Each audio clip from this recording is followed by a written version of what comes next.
नमस्कार किसान भाइयों, मैं सूर्यदुल फिर से हाजिर हूँ आपके अपने चैनल एग्रीकल्चर गुरुजी में। किसान भाइयों, आज हम बात करेंगे जून का जो महीना है हमारा बिल्कुल लास्ट होने वाला है। इस समय पर मैं आपको एक ऐसे खाद के बारे में बताने वाला हूँ कि इस खाद को यदि हम अपने पौधा गन्ना हो या फिर पेड़ी गन्ना हो, किसी भी गन्ने के यदि अंदर हम डालते हैं तो गन्ना जो है हमारा नीचे से ही बहुत ही मोटा होकर के चलेगा।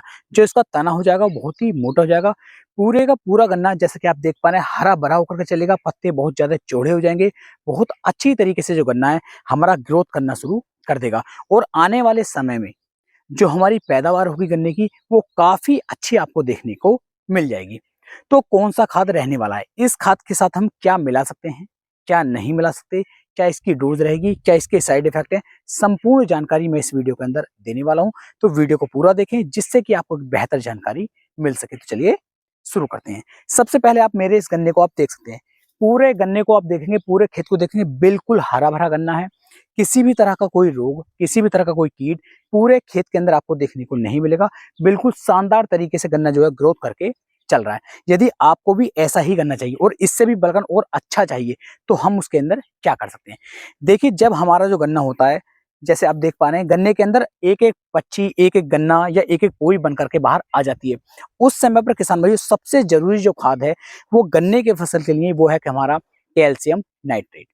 तो कैल्शियम नाइट्रेट का उपयोग हमें जरूर करना। अब इसके साथ हमें क्या क्या मिलाना है, क्या क्या नहीं मिलाना है, पूरी वीडियो में मैं अच्छी तरीके से समझाऊंगा। तो पूरे लगातार बने रहें।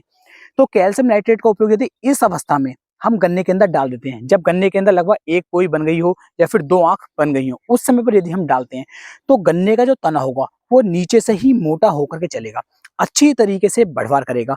कैल्शियम नाइट्रेट का उपयोग करने के बाद हमारे गन्ने के ऊपर चाहे कितना भी पीलापन क्यों ना रहो, वो बिल्कुल ही हरा हो जाता है। गन्ना बहुत शानदार तरीके से बढ़वार करनी शुरू कर देता है। साथ ही साथ पत्ता आप देख पा रहे हैं, पत्ता देखेंगे कितना चौड़ा पत्ता हो रहा है। तो कैल्शियम नाइट्रेट डालने के बाद ये पत्ता और भी ज्यादा चौड़ा हो जाएगा। ऐसा नहीं कि इतना ही रहेगा, इससे भी ज्यादा चौड़ा हो जाएगा। अब जैसे धूप ये ऊपर से पड़ रही है, जितना ज्यादा पत्ता चौड़ा होगा धूप उतनी ज्यादा पड़ेगी, प्रकाश संश्लेषण की क्रिया ज्यादा होगी, क्लोरोफिल की मात्रा ज्यादा बनेगी। तो गन्ना जो है हमारा अच्छी तरीके से ग्रोथ करके चलेगा। आने वाले टाइम में जब हम गन्ने को गिरेंगे तो हमारी जो पैदावार होगी वो हर वर्ष के मुकाबले 10 से 15% तक गन्ना जो है हमारे ज्यादा निकल करके चलेगा।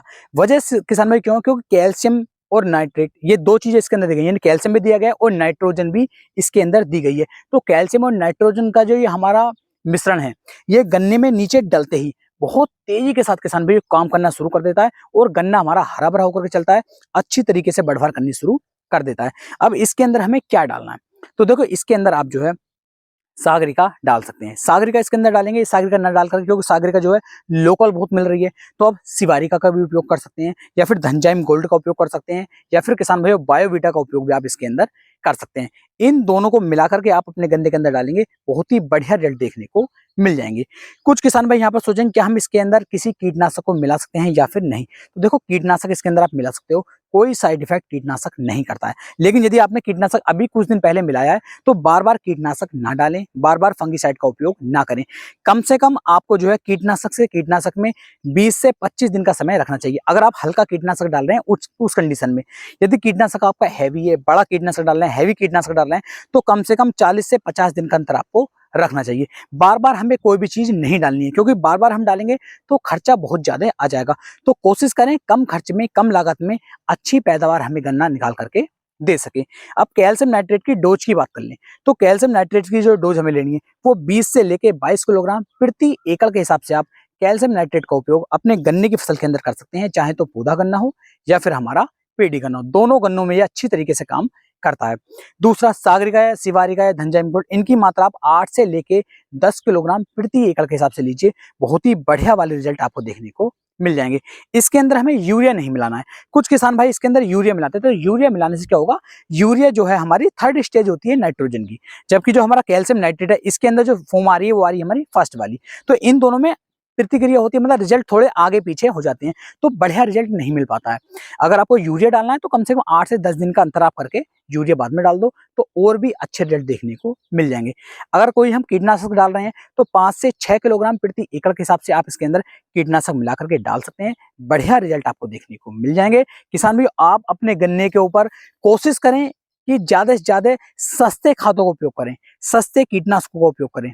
सस्ते फंगीसाइड का उपयोग करें, क्योंकि 20 से 25 दिन में आप एक बार उपयोग कर लो, ठीक।